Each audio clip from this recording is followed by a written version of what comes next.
เอาทราบวันนี้ผู้ข่าวปันคำผสมมาบริเวณตลาดผักวานาตาลพี่น้องมื้อนี้ใครอยากตัดผมก็มาได้เด้อมีอาสร้างตัดผมได้เพิ่นมาตัดผมบริเวณได้นี่ทุกวันอาทิตย์วันศุกร์ได้นี่มีเฮาสร้างตัดผมได้พี่น้องเอ้ยตลาดผักมื้อนี้มาพ่อเขาเจ้ามีสร้างตัดผมได้เริ่มประเดิมงานแรกก็คืออาจารย์ลีคนตัดผมเลยอาจารย์ลีอังคำคนตัดผมเลยนี่คือสร้างตัดผมเพื่อนนี่เป็นภายตัดผมก็มาเด้อวันศุกร์วันอาทิตย์พี่น้องจะมีสร้างตัดผมได้มาตัดผม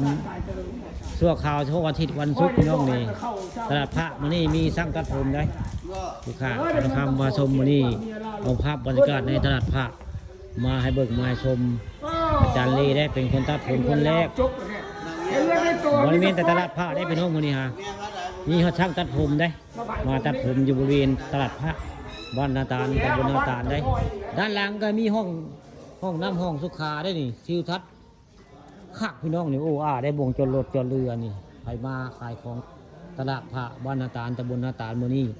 มีช่างตัดผมได้พี่น้องได้บ่งจนรถจนเรือกว้างได้ใครจะคำมาขายมาแลกเปลี่ยนผ้าเข้ามาได้เด้อนี่คือตลาดพระบ้านนาตาลตำบลนาตาลอำเภอตะงอยได้ผู้ค้าป่าทองคำพาชม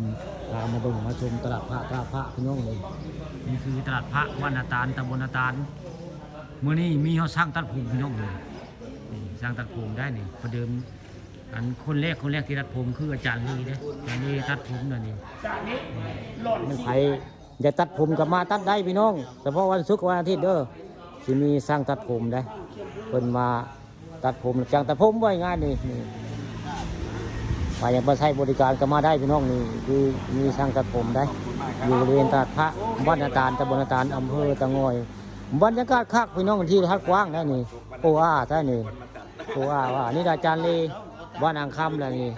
ทีมงานเปิดตลาดพระนี่คืออาจารย์ลีพี่น้องแต่ประจักษ์นี่แหละคืออาจารย์ลีบ้านอ่างคำเปิดตลาดพระบ้านนาตาลตำบลนาตาลคือทัดคักพี่น้องมีห้องสุขาเพียบด้านหลัง